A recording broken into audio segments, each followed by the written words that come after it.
2026 சட்டமன்ற பொதுத் தேர்தலில் 54 இடங்களை பாரதிய ஜனதா கேட்பதாக இப்போ நான் ஊடகங்களில் செய்தி பார்க்குறேன்.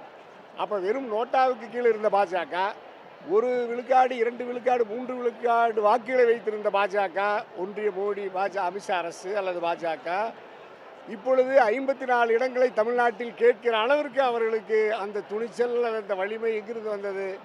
அது அண்ணா திராவிட முன்னேற்ற கழகத்தின் இப்போதைய பொதுச் செயலாளர் இருக்கிற எடப்பாடியாருடைய பலகீனத்தால், அந்த எடப்பாடி எப்படி அமித்ஷா அல்லது பாஜகவின் ஒரு கிளை நிறுவனத்தை போல அதிமுகவை நிர்வகிப்பதனால் இப்பொழுது 54 இடங்களை கேட்கிற அளவிற்கு அவர்களுக்கு துணித்தல் வந்திருக்கிறது.